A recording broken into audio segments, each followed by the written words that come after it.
السلام علیکم میرے پیارے بھائیوں، آج میں آپ کے سامنے جو کہانی لے کر آیا ہوں وہ بہت ہی اچھی اور سننے لائق ہے۔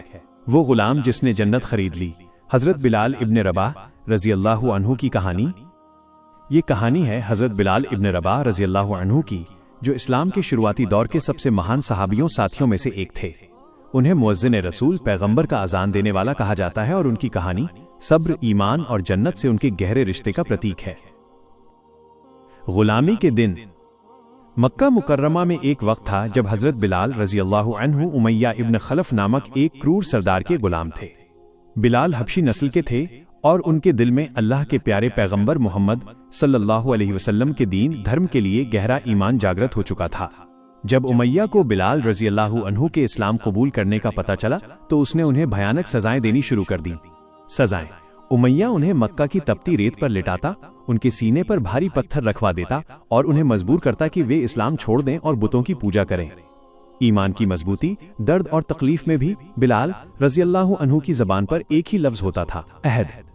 عہد، اللہ ایک ہے، اللہ ایک ہے۔ امیہ انہیں گھنٹوں تک سزا دیتا، لیکن بلال رضی اللہ عنہ کا ایمان ذرا بھی نہیں ڈگمگایا۔ ان کا یہ اٹل ایمان ہی وہ قیمت تھی جس سے انہوں نے دنیا میں ہی جنت کی خوشبو محسوس کر لی تھی۔ جنت کی خرید۔ ایک دن جب امیہ بلال رضی اللہ عنہ کو سزا دے رہا تھا تو حضرت ابو بکر صدیق رضی اللہ عنہ وہاں سے گزرے۔ انہوں نے دیکھا کہ بلال رضی اللہ عنہ کس طرح عظیم درد جھیل رہے ہیں، لیکن ان کا ایمان پہاڑ کی طرح اڈگ ہے۔ حضرت ابو بکر صدیق رضی اللہ عنہ نے امیہ سے کہا: ارے او امیہ، کیا تجھے اس غریب غلام پر ذرا بھی رحم نہیں آتا؟ تو اسے کب تک یوں ہی سزا دیتا رہے گا؟ امیہ نے غصے میں کہا: جب تک یہ محمد صلی اللہ علیہ وسلم کے دین سے توبہ نہیں کر لیتا میں اسے نہیں چھوڑوں گا۔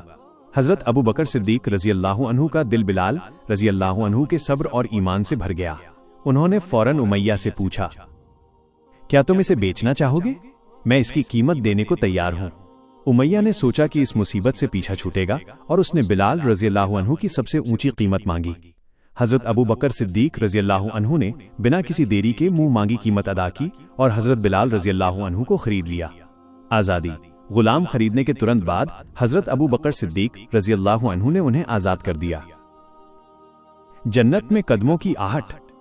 حضرت بلال رضی اللہ عنہ اب ایک آزاد مسلمان تھے۔ انہوں نے اپنی ساری زندگی اللہ اور اس کے رسول محمد صلی اللہ علیہ وسلم کی خدمت میں لگا دی۔ وہ مسجد نبوی میں پہلے مؤذن بنے۔ ان کی اذان کی آواز اتنی پرسکون اور روحانی تھی کہ لوگ اسے سن کر جنت کا احساس کرتے تھے۔ ایک رات نبی کریم محمد صلی اللہ علیہ وسلم نے ایک عجیب خواب دیکھا۔ اگلے دن انہوں نے بلال رضی اللہ عنہ سے پوچھا: اے بلال، مجھے بتاؤ تم ایسا کون سا عمل کرتے ہو کہ میں نے جنت میں تم سے پہلے تمہارے قدموں کی آہٹ سنی؟ حضرت بلال رضی اللہ عنہ یہ سن کر حیران رہ گئے۔ انہوں نے نم آنکھوں سے عرض کیا: یا رسول اللہ صلی اللہ علیہ وسلم، میرا کوئی بڑا عمل تو نہیں ہے، بس جب بھی میرا وضو ٹوٹتا ہے میں فوراً نیا وضو کر لیتا ہوں، اور ہر وضو کے بعد میں 2 رکعت نفل نماز تحیۃ الوضو ضرور پڑھتا ہوں۔ سبق: حضرت بلال ابن رباح رضی اللہ عنہ نے صرف اپنی آزادی نہیں خریدی تھی، بلکہ اپنے اٹل ایمان، صبر اور اللہ کے پرتی محبت سے انہوں نے جنت خرید لی تھی۔ دنیاوی دولت سے نہیں، بلکہ نیکی اور اخلاص، سچائی سے جنت ملتی ہے۔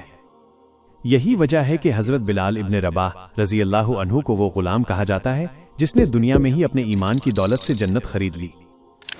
ایسے اور ویڈیو دیکھنے کے لیے ہمارے YouTube چینل ایمان کی راہ کو لائک اور سبسکرائب کریں۔ دھنیہ واد۔